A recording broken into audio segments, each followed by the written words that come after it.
Welcome everyone to Gamer Melt.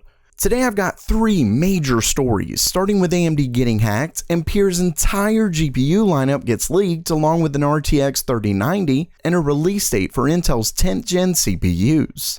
But first, get free money while you shop with today's sponsor, Letty Shops, an app that lets you get up to 30% cash back on purchases you would have made anyway. And with over 2,000 e-retailers, they've got the stores you shop at, from Walmart, Best Buy, CVS, and even Grubhub. To top it off, they support Android, iOS, and even your browser through an extension. Plus, it's really easy to use, which means cashback rewards are always at your fingertips. So what are you waiting for? Visit the link in the description, and if you register today and make a purchase in the first week, you'll get an extra 30% cash back. So check that out in the description below.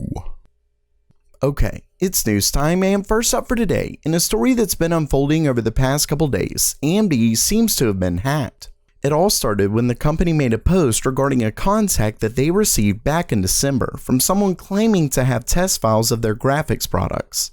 Since then, the hacker posted a portion of the files on GitHub, to which AMD had taken down. According to the alleged poster, who spoke with Torrent Freak, the files are part of the source code for Navi 10, Navi 21, and a new GPU called Ardent, which is supposedly the GPU in Microsoft's upcoming Xbox Series X. According to the post by AMD, they aren't aware of the hacker having any more files in their possession, but since then, the hacker apparently has posted another GitHub repository. Of course, that was also taken down, but apparently the hacker is seeking $100 million for the rest of the code, or they'll just leak it all out. Now, AMD doesn't seem to be too concerned, but of course, they would likely act that way regardless. Luckily, WCCF Tech claims to have spoken with some users who saw the code and understood it, and according to them, it's a very small portion of the IP, and not something that can be used to recreate Navi or anything like that. Hopefully that is the case, and of course if anything is updated, I'll make sure to discuss it. Next up for today, I have a huge story that is a bit old, but I've been looking into it for a little while now. The story comes from a couple Twitter users, with Copite7 Kimmy being a leaker that was spot on about Intel's LGA 1200, the Z490, and 125-watt TDP way back in May of last year, and he's followed by some well-known leakers. With that said, I'd still put this in rumor territory, but it's at least a decently possible one. Either way, our first leak comes from Ragdoll Kitties, who shared the specs for Nvidia's full Ampere GPUs and compared their performance to the 2080 Ti. Keep in mind that most gaming cards don't use the entire GPU, so the final cards can be a bit different.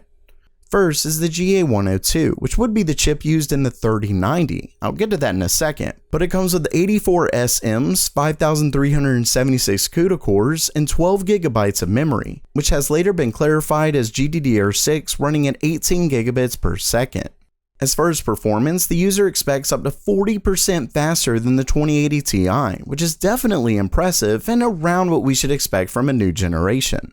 Next is the GA104, which would be the 3070 and likely 3080, and what's really great about this is that according to it, we're essentially looking at 2080 Ti performance, which even if the final GPU is at say 90% of it, that's still a big jump. And given prices don't go way up again, we could see a pretty nice price to performance increase.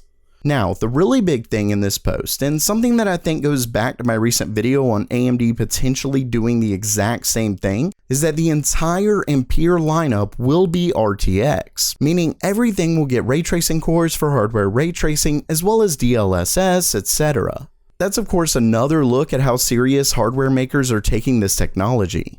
Now, moving on to the second leaker, we can see that he claims maybe, though remember that his last maybe was spot on. Either way, he claims that Nvidia's next-gen RTX 3090, which looks to essentially replace Nvidia's Ti model, will come with 4,992 CUDA cores as well as 39 TPCs. Of course, while that is an okay jump in cores, it doesn't tell us exactly what to expect, given the potential architectural changes and we don't know clocks. When it comes to the release, at the end of the day, most rumors point to August or sometime in Q4, so unfortunately we'll have to wait a little while before getting our hands on a final product. Luckily, we don't have to wait that long for Intel's 10th gen CPUs with today's final story. So far, Intel has essentially done a terrible job at keeping a lid on their next gen desktop parts, but one thing that seemed to elude everyone is the release date.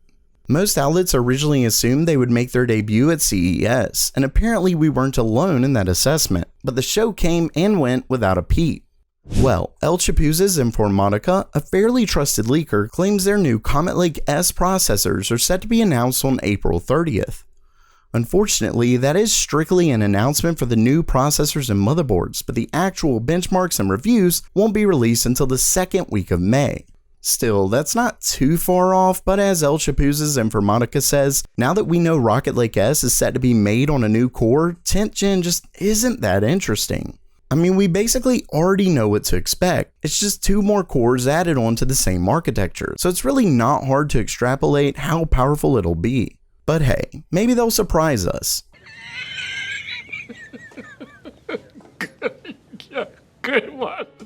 So while that does it for today, what did you think of the news? Excited for an RTX 3080 or are you holding out for Big Navi? Let me know down in the comments below. And don't forget to grab some free money with today's sponsor in the description below. And as always, have a great day.